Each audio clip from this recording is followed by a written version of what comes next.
एक loan app जो कसाई खाना बन जाए, सुनने में ये किसी फिल्म की कहानी लगती है ना? पर ये एक ऐसी खौफनाक हकीकत है जिसे आज हम समझने वाले हैं। एक बहुत बड़ा डिजिटल क्राइम सिंडिकेट हमारी अर्थव्यवस्था को अंदर से खोखला कर रहा है और आज हम जानेंगे कि ये सब कैसे हो रहा है। जानते हैं, इस पूरे खेल की शुरुआत होती है बस एक सिंपल से टेक्स्ट मैसेज से। लेकिन ये मैसेज किसी की जिंदगी को डर और बेबसी के ऐसे अंधेरे में धकेल देता है जहां से निकलना नामुमकिन सा लगता है। यही वो हथियार है जिसका इस्तेमाल ये डिजिटल शिकारी करते हैं। 34 ये सिर्फ एक नंबर नहीं है, ये उन शिकारी लोन ऐप्स की गिनती है जिन्हें एक 31 साल की हाउसवाइफ ने अपनी जान देने से ठीक पहले डाउनलोड किया था। ये दिखाता है कि ये जाल कितना गहरा और कितना जानलेवा है। तो ये सिर्फ किसी एक इंसान की दुख भरी कहानी नहीं है, बल्कि ये एक राष्ट्रीय वित्तीय आपातकाल बन चुका है। बात कुछ हजार रुपयों की नहीं है, बल्कि देश पर एक सोची समझी साजिश के तहत किए गए हमले की है। जरा इस आंकड़े को देखिए, 30,000 करोड़ रुपए से ज्यादा। ये वो रकम है जो प्रवर्तन निदेशालय यानी ईडी ने सिर्फ एक साल में इन अपराधियों से जब्त की है। ये आंकड़ा चीख चीख कर कह रहा है कि ये सिर्फ एक फाइनेंशियल क्राइम नहीं, बल्कि नेशनल सिक्योरिटी का भी मामला है। और सबसे चौंकाने वाली बात यह है कि ये समस्या कम होने के बजाय और तेजी से बढ़ रही है। ईडी की जब्ती में 141% का उछाल आया है। मतलब ये सिंडिकेट दबाव में टूट नहीं रहा, बल्कि और तेजी से फैल रहा है। अधिकारी इसे हाइड्रा इफेक्ट कहते हैं। जैसे पुरानी कहानियों में हाइड्रा का एक सिर काटने पर 2 नए सिर उग आते थे, बिल्कुल वैसे ही जब भी एजेंसियां इनके एक मॉड्यूल को बंद करती हैं तो 2 नए और ज्यादा पैसे वाले और ज्यादा शातिर मॉड्यूल खड़े हो जाते हैं। तो ये साफ है कि हम यहाँ कुछ छोटी मोटी फ्रॉड ऐप से नहीं लड़ रहे हैं। जांच एक बहुत ही ऑर्गेनाइज्ड चीनी नियंत्रित फिनटेक फ्रंट की ओर इशारा करती है।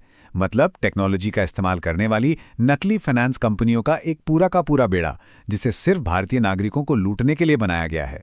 और इस बेड़े का साइज अंदाजा लगाइए, 665 अलग अलग चीनी कंपनियां हैं जिनकी जांच कॉर्पोरेट मामलों का मंत्रालय कर रहा है, क्योंकि ये इन गैर कानूनी लोन ऐप से जुड़ी हुई हैं। ये एक इंडस्ट्रियल स्केल पर चल रहा ऑपरेशन है। तो ये इंटरनेशनल सिंडिकेट आखिर काम कैसे करता है? चलिए इनकी पूरी प्रक्रिया को, इनके पूरे किल चेन को समझते हैं।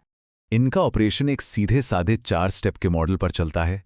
पहले भारत में फर्जी कंपनियां बनाओ, फिर पैसों के लेन देन के लिए म्यूल्स की भर्ती करो, फिर बॉर्डर पार से कॉल सेंटर चलाओ और आखिर में लूटे हुए सारे पैसे को क्रिप्टो करेंसी के जरिए विदेश भेज दो ताकि उसे कोई ट्रैक ना कर सके।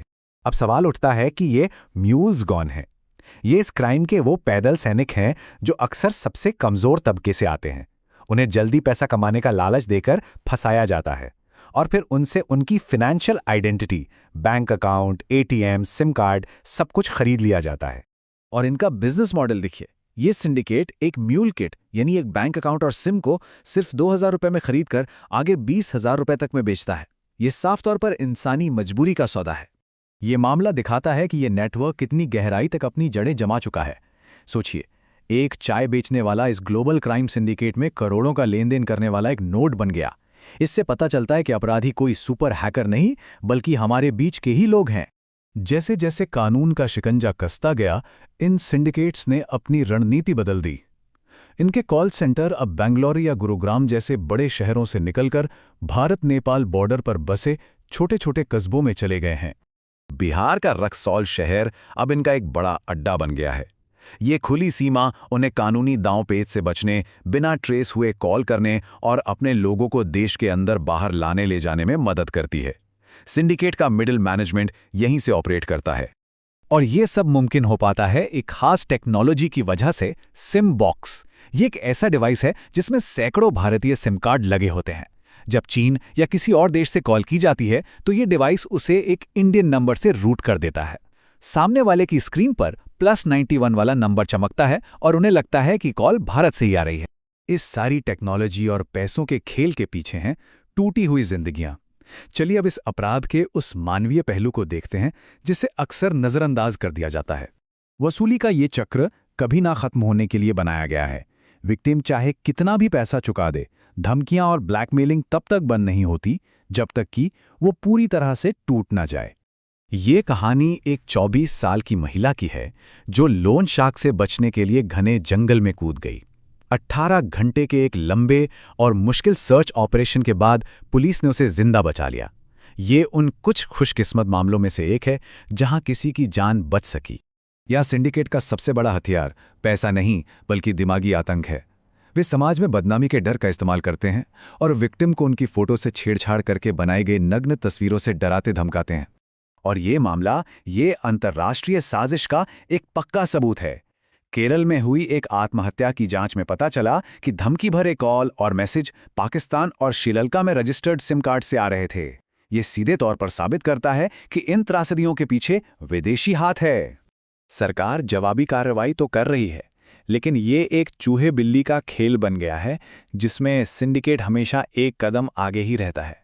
सरकार ने एक बड़ा कदम उठाते हुए 87 सबसे खतरनाक और गैरकानूनी लोन ऐप्स को ब्लॉक कर दिया। ये एक सीधी और जरूरी कार्रवाई थी। लेकिन सिंडिकेट ने तुरंत इसका तोड़ निकाल लिया।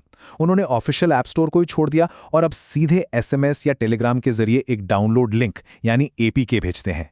इससे ऐप बिना गूगल प्ले स्टोर के सीधे फोन में इंस्टॉल हो जाती है और सरकारी बैन बेकार हो जाता है। ये लड़ाई का एक पैटर्न सा बन गया है। सरकार ने आरबीआई की व्हाइट लिस्ट बनाई तो सिंडिकेट ने एपीके के जरिए ऐप्स देना शुरू कर दिया।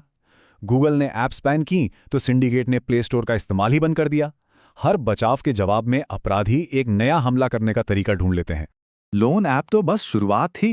सिंडिकेट ने अपनी रणनीति को और भी ज्यादा खौफनाक बना दिया है, जिसे डिजिटल अरेस्ट कहते हैं। ये बिल्कुल नया तरीका है। इसमें अपराधी खुद को पुलिस बताकर आपको वीडियो कॉल करते हैं, अक्सर एक नकली पुलिस स्टेशन के सेट से, और आप पर मनी लॉन्ड्रिंग जैसे गंभीर आरोप लगाते हैं। ये एक हाई प्रेशर स्कैम है जिसे डर के जरिए किसी भी इंसान की सोचने समझने की शक्ति को बंद करने के लिए डिज़ाइन किया गया है। वे आपको इतना डरा देते हैं कि आप घबराहट में तुरंत पैसे ट्रांसफ़र करने पर मजबूर हो जाते हैं। और इस घोटाले में होने वाला नुकसान बहुत बड़ा है। दिल्ली में एक सीनियर सिटीजन ने एक ही डिजिटल अरेस्ट घोटाले में 96 लाख रुपए खो दिए। ये दिखाता है कि ये कितना खतरनाक हो सकता है। अब एक पल के लिए रुककर सोचिए। आपके फोन की घंटी बजती है, दूसरी तरफ से आवाज आती है, पुलिस बोल रहे हैं, आप गिरफ्तार हो चुके हैं। आप क्या करेंगे? ये सवाल इस बढ़ते हुए खतरे को एकदम पर्सनल बना देता है। तो याद रखिए, कर्ज का ये जाल सिर्फ डिजिटल नहीं है। ये एक कसाई खाना है जो एक धूल भरे सीमावर्ती कस्बे से चलाया जा रहा है, और इसका दरवाज़ा हम सबके फ़ोन में है।